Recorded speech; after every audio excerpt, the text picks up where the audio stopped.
In this video, I'm going to show you the options of placing a text. I have a document called Start Pocketbook, and in this document we have a master page with a primary text frame, which I can see if I select the first text frame on the master page. It has a special icon with text flowing forward. There is also an output, and on the second side I can see that there's an import, so these two frames are linked together to allow flowing of text. And the primary text frame is useful when we are placing a novel text because we don't know how many pages the work will need. I'll double click on page number 1 to go to the first page and select the text frame by clicking on it. And now I want to place the raw text that I've got from Gutenberg.org. So I will go under File, Place, and I will choose to place this text called 1342, which is Pride and Prejudice. Placing the text, I can see there is something wrong with the text. It would not fit on one page, and that's why I see a plus sign at the lower right side of the page. And now it's starting to flow the page, and this is where the action of the primary text frame is doing its stuff, creating as many pages as are needed. But even now I can see there are some things I don't like about the text. The text has too many blank lines, and some of these lines, they're just seeming to appear randomly. I'll just wait till it's finished flowing here and we can start scrolling in the document.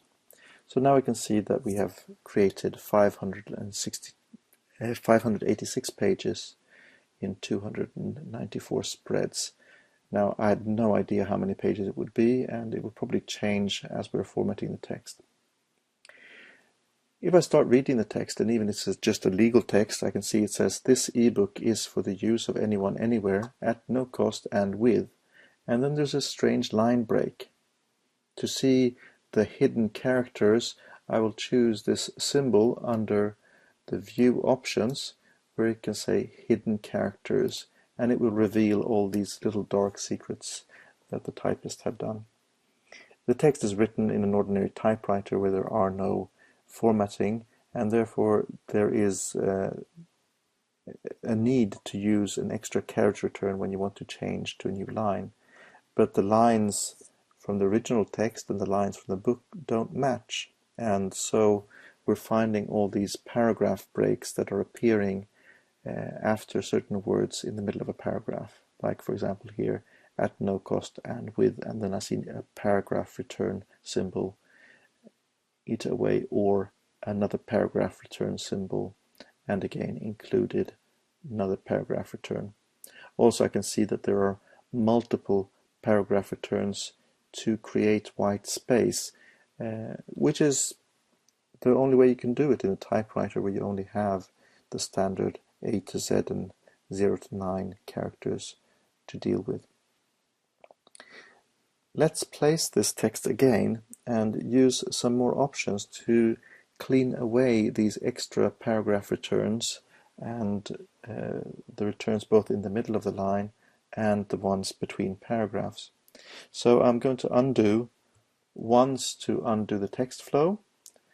Command Z is the term to undo, and then I will undo again to get rid of this text that is in the placeholder gun. So now I am back where I started again, and I will press Command D this time, and I will get the text. And to show the import options, I can either check this button, or I can just hold down the Shift button while pressing Open.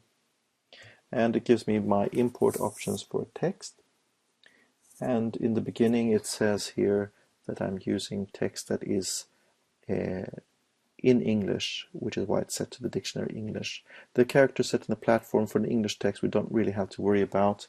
It's more when we come to non-English speaking languages that we might have different encoding on the characters depending on if they are from Windows or from Macintosh, etc. So here we have the options that we were looking for, the extra carriage returns that we want to remove. And I want to remove the character returns at every line, so we only get a character return or a paragraph return at the end of each paragraph. And I don't find it necessary to have many paragraph returns. It's enough that I say it's a paragraph is ending once, and then it will go on to the next paragraph. So I will remove the returns between paragraphs. Some other formatting alternatives that I have, which I find very useful, is to remove one or more spaces with a tab character. So I will replace 3 or more spaces with a tab, and I also want to take away the inch marks and change them to correct typographer's quote. And note here also that the typographer's quotes are related to the dictionary. So using English dictionary gives me English quotes, and quotes in German or French or Swedish may be very, very different in appearance.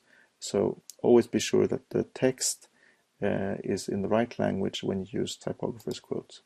So with those options and pressing OK, I will get the new placement of the text, and this time we can see already that it is getting much neater, and it is now generating the new pages, and it will give me a different number of pages because there is not so much extra space. So there we are. It's 330 pages this time in 166 spreads. There are still a lot of things that I need to clean up in this text, but they will be in a following movie.